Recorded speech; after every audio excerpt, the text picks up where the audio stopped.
You think you are fighting for the truth. You believe that your relentless drive to expose the liar, to finally strip away their mask and show the world what they did to you, is a mark of moral superiority. You are wrong. This desperate crusade for justice is not a virtue. It is the undeniable symptom of a profound psychological infection. You have not outsmarted the manipulator. You have simply ingested their sickness, letting it hijack the very core of your moral architecture. Look at your own exhaustion. You spend hours, sometimes days, locked in the agonizing loop of drafting the final message. You carefully curate the timelines, the undeniable contradictions, the ultimate proof of their deceit. But if you send that massive text tonight, tomorrow morning they will seamlessly twist your words, and you will wake up trapped in the exact same frantic need to defend your reality. The cycle of proving the truth is not the solution. The cycle itself is the trap. I have watched countless intelligent, empathetic men destroy themselves on this exact battlefield. We are going to conduct a cold, clinical dissection of this obsession, using Carl Jung's framework of the human shadow.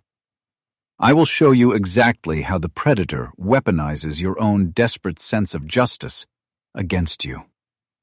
We will map the mechanics of this psychological virus, and I will give you the precise surgical instrument required to sever this lethal, energetic cord forever. The glow of the laptop screen cuts through the darkness of your quiet suburban home at 3 a.m. You are meticulously organizing screenshots, cross-referencing dates, pasting past conversations into a massive document.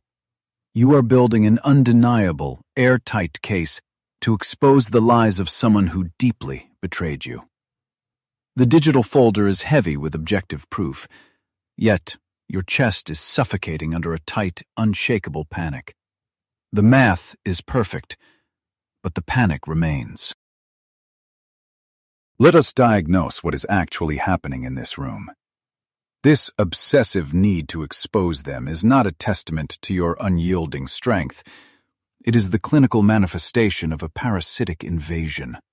You have entirely stopped living your own life, systematically dismantling your own future to become the full-time archivist of their pathology. They are living freely, while you are pulling night shifts in the graveyard of their lies. You are doing their psychological labor for them. In the clinical framework of Jungian psychoanalysis, this terrifying state is identified as archetypal inflation. It is the precise moment when you abandon your human limitations and become completely possessed by the archetype of the avenger or the judge. You are no longer an individual processing grief. You are an ancient psychological mechanism demanding cosmic balance in a deeply flawed, indifferent world. The inflation makes you feel powerful, while it quietly devours your sanity. Here's the surgical truth you are so terrified to face. The predator does not fear your meticulously categorized binder full of evidence. They actively rely on it. Your frantic, manic need to correct their false narrative provides them with the ultimate lifeline: narcissistic supply. When you type those furious paragraphs, you are handing them absolute empirical proof that they entirely control your nervous system. Your righteous anger is the fuel that keeps their dead ego alive. They do not care about the facts presented in your screenshots. They only care about the trembling of your hands as you hit send. You thought you were the prosecutor in this grand trial, holding the moral high ground.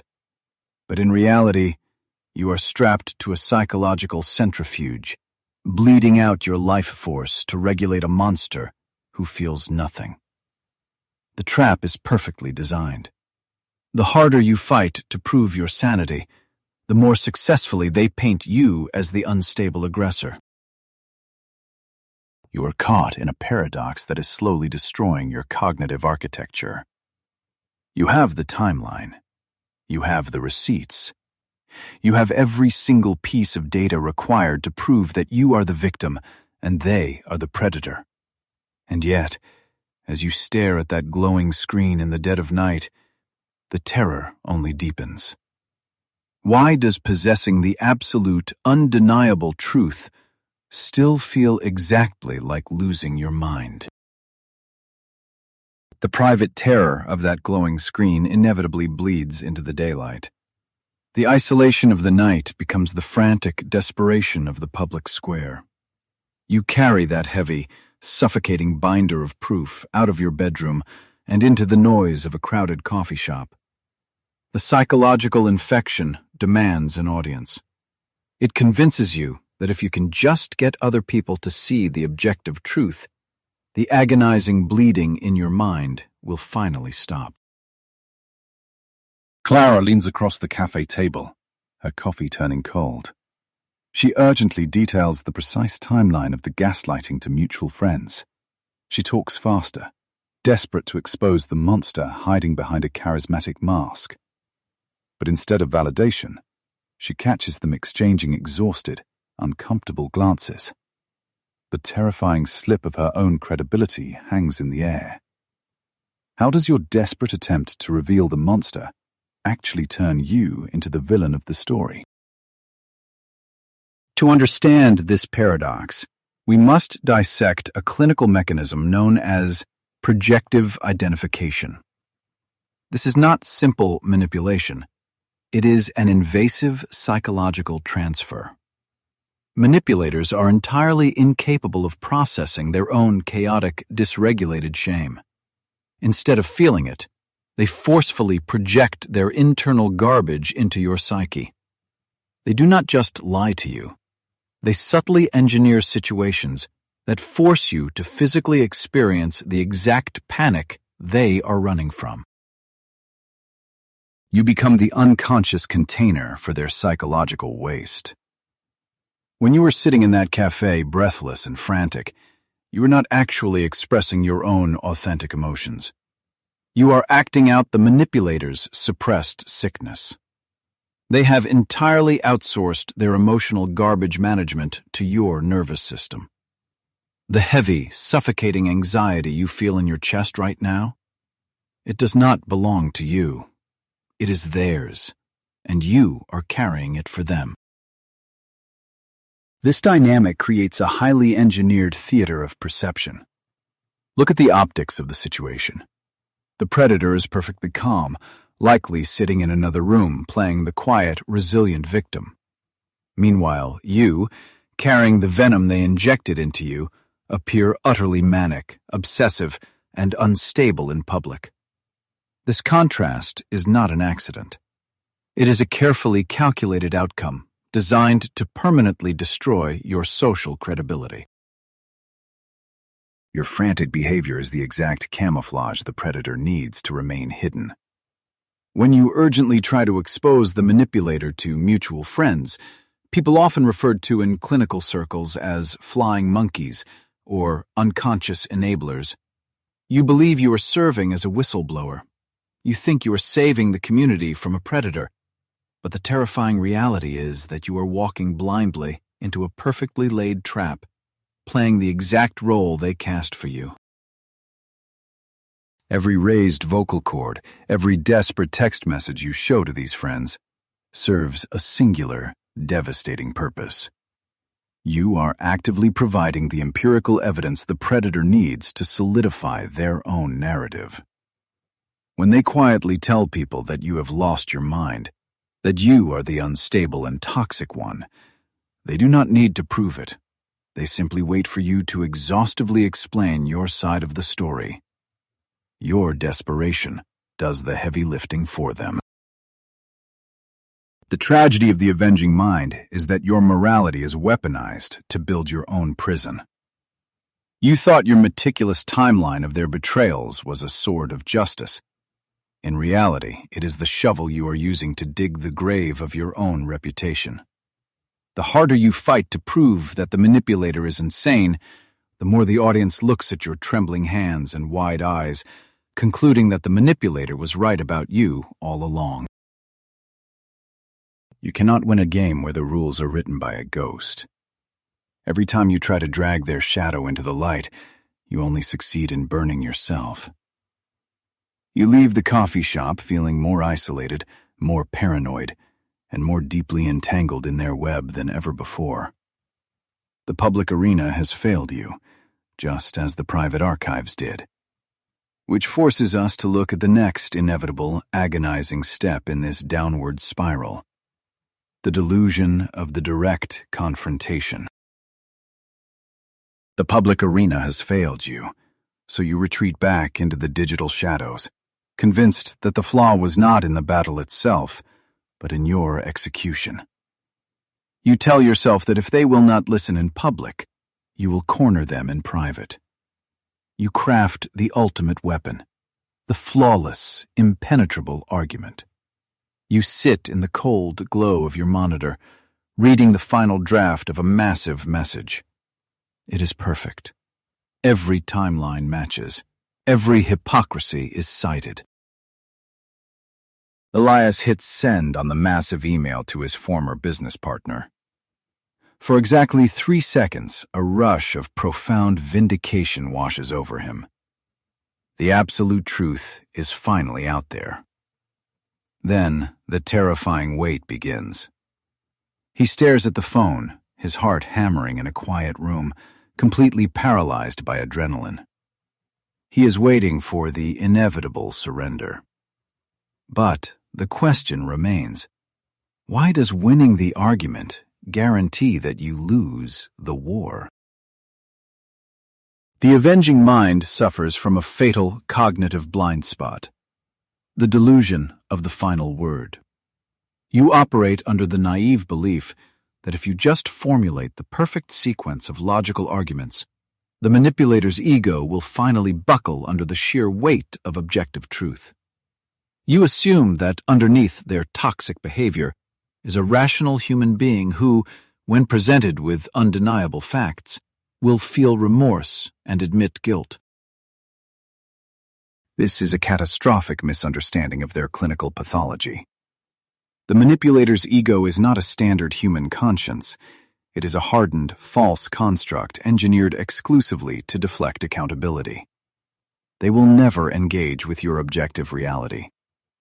When the notification finally lights up Elias's phone, the response completely ignores his mountain of evidence. Instead, it aggressively attacks a minor, irrelevant typo in his second paragraph. This surgical strike is known in psychological mechanics as derailing. It is designed to bypass your logic and trigger a fresh, blinding wave of rage. You presented a masterpiece of truth, and they responded by mocking your grammar. In a fraction of a second, your vindication evaporates, replaced by a desperate, frantic urge to send another message correcting the record. You do not realize it yet, but you have just stepped directly onto the landmine they planted. We need to pause and acknowledge the sheer exhaustion of this cycle. If you recognize yourself in this exact moment, if you have ever spent hours agonizing over the perfect message to a toxic person, only to have your words completely twisted, mocked, and weaponized against you, hit the like button right now. It helps us confirm that we are mapping the true anatomy of this psychological trap, and it reminds you that you are not the only one bleeding on this battlefield. Every single time you engage in this debate, you believe you are fighting a noble crusade for the truth.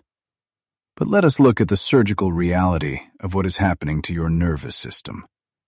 You are not dispensing justice.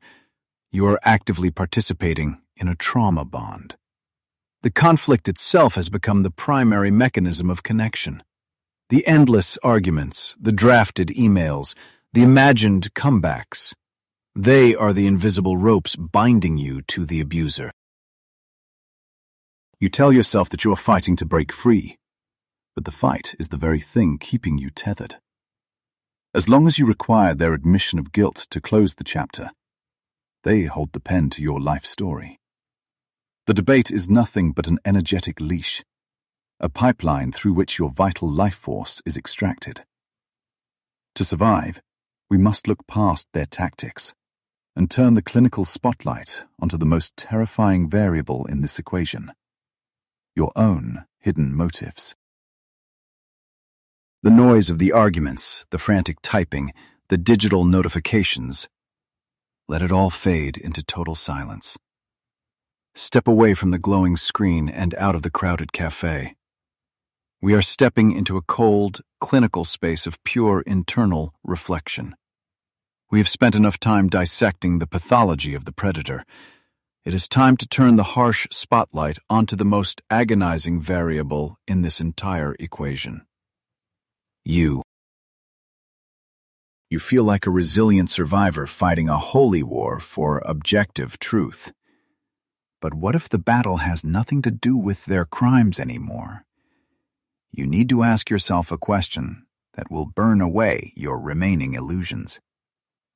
What terrifying truth about yourself are you actually hiding behind this manic obsession with their guilt? Why do you so desperately need this broken, toxic individual to admit that they broke you? Carl Jung warned that to truly separate from the darkness of others, we are absolutely required to confront our own. The avenging mind must face what Jung called the shadow. In your case, the shadow is not malice or cruelty. It is your deeply repressed, fiercely egotistical need to be universally acknowledged as the virtuous victim. Your ego has become entirely addicted to the purity of its own innocence. You are not merely demanding justice. You are demanding an apology that acts as a mirror, reflecting your pure intentions back at you. This is the bitter reality you must swallow. Your relentless drive to expose their darkness is heavily fueled by your desperate need to validate your own light. As long as you remain the righteous, fighting victim, you never have to look at the terrifying void they left behind. This brings us to the very core of your psychological infection. Your obsession with exposing their lies is actually a profound, unconscious refusal to mourn. As long as you are actively fighting a war for cosmic justice, you do not have to sit in the silent, agonizing grief of reality. The fight is a hyperactive distraction from the devastating realization that you poured your vital energy and love into a total mirage. Grieving requires accepting that the time and trust you lost are gone forever. It demands that you sit with the physical ache of betrayal without trying to logically fix it. Fighting them feels like forward action. It feels like power. But it is a false power that masks a deep, paralyzing terror. You would rather endure the chaos of an unwinnable debate than face the quiet, crushing emptiness of a future you must build alone. Every time you draft another message or compile another timeline, look at what you are actually signaling to the universe.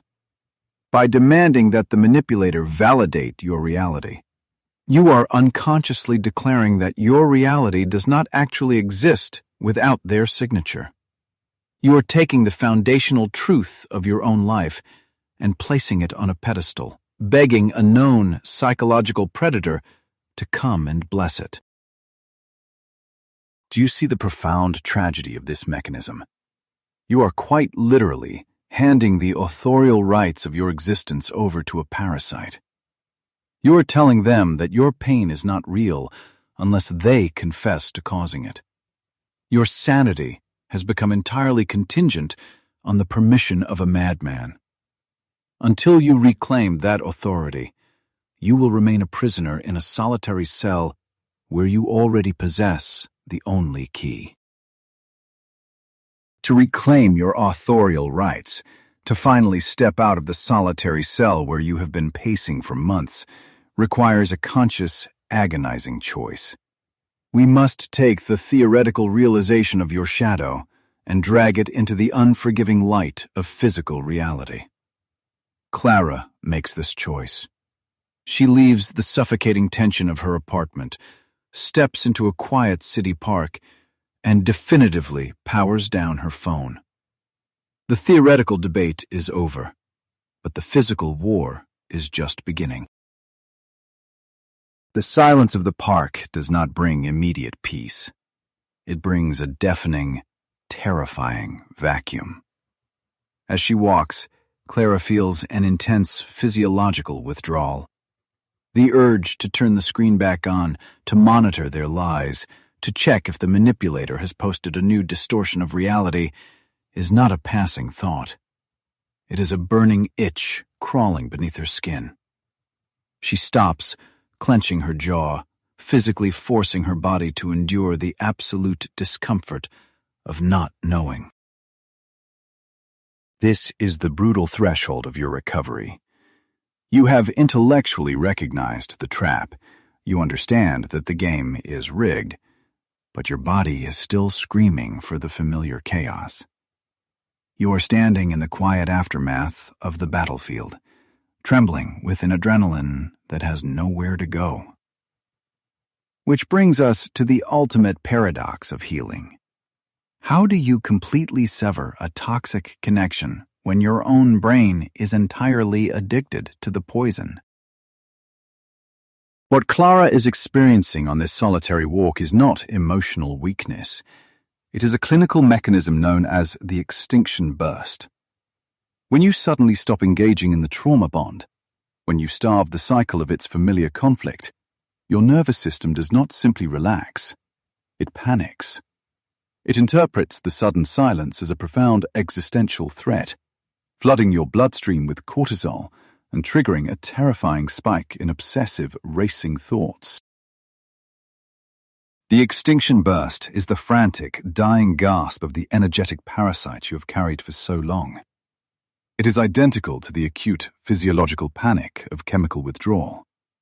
Your mind will desperately try to convince you that just one more look at their profile, just one more clarifying message, will finally ease the crushing pressure in your chest. You must understand that this panic is not a sign that you made the wrong choice. It is the definitive proof that the cure is working. Enduring this physiological storm demands the brutal, uncompromising practice of radical acceptance. You must systematically dismantle the fantasy that cosmic justice will balance the scales. You must accept that the manipulator will never see your truth, and that they will likely continue to smear your name to anyone who will listen. You must accept that the universe is indifferent, and it may never deliver the visible karma you so desperately crave to witness. Radical acceptance is the jagged pill you must swallow to survive. It means walking through the park and agreeing to let the lies stand uncorrected in the minds of strangers. It means allowing the predator to claim a false victory in their own delusional theater. Your ego will scream against this injustice, demanding that you defend your honor. But true sovereignty requires understanding that defending your honor to a ghost is just another form of profound self-betrayal. In the terminology of analytical psychology, to cut the energetic cord, you must actively withdraw your libido, your vital psychic energy, from the archetype of the Avenger. You have to lay down the sword, not because the enemy has surrendered, but because the sword itself is poisoned, and carrying it is slowly draining your life force. You must consciously strip the manipulator of their importance, demoting them from the architect of your misery to a totally irrelevant stranger. This is the agonizing alchemy of true separation. It is not a triumphant cinematic moment. It is a silent, gritty endurance. Clara breathes in the cold air, leaves the phone in her pocket, and takes another step forward. She accepts the profound, burning injustice of the situation, deliberately choosing the quiet agony of peace over the loud, destructive high of external validation. The cord is not cut with a dramatic final word. It is starved to death by your absolute absence. Clara's silent endurance in the park mirrors another quiet revolution happening in the dead of night. Elias is sitting in that same quiet suburban home office, but the frantic typing has stopped. He highlights the massive folder of screenshots, timelines, and undeniable proofs. With a single click, he drags it all into the digital trash bin and empties it. The screen goes dark. The desperate need to prove his sanity to a madman is entirely gone. The war is over.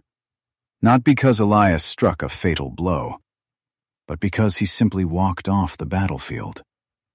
Elias is just a reflection of the exact threshold you are standing on right now. You have spent months waiting for a dramatic climax where the truth is finally revealed. But that cinematic victory is a trap. I need you to realize why the ultimate defeat of a manipulator is always a profoundly silent, invisible event. A psychological predator simply cannot be defeated in the courtroom of their own distorted reality. They thrive on the noise of the prosecution. Every argument you present just confirms that they still hold the absolute reins to your dysregulated nervous system. They're only truly destroyed the exact moment you entirely cease to care about their verdict. Absolute, cold indifference is the only lethal weapon that works against pathological narcissism. It is a weapon that makes no sound. By refusing to engage, you starve the parasite of the energetic supply it requires to survive in your mind. You let their false narrative collapse in the dark. This is where the true psychological alchemy begins. When you finally stop fighting to expose the shadow of another person, you immediately reclaim the massive reservoir of psychic energy you are hemorrhaging. This reclaimed energy is the raw material required for your own individuation. Carl Jung taught that this liberated force is what forges the unshakable, sovereign self. You do not need their confession to validate your lived experience. Your reality belongs exclusively to you, and it does not require the signature of the person who tried to destroy it. The highest, most devastating form of justice is a life lived entirely outside of their gravitational pull. You punish them by proving that they are entirely irrelevant to your existence. If you are ready to finally lay down the poisoned sword, we need to anchor this intent. I want you to go to the comments right now and write this affirmation. I surrender the need for their validation. My reality is absolute. Write it as a physical act of severing the energetic cord. Let it be the definitive marker of the moment you reclaimed the authorial rights to your own life. The ghost that has been haunting your mind has lost its power. Not because you exercised it with perfect logic, but because you simply stopped offering it your blood. The armor of the righteous avenger is heavy, and it is finally time to take it off. Step out of the courtroom, leave their shadow behind, and begin the quiet, magnificent work of building your own sovereign citadel. Until next time.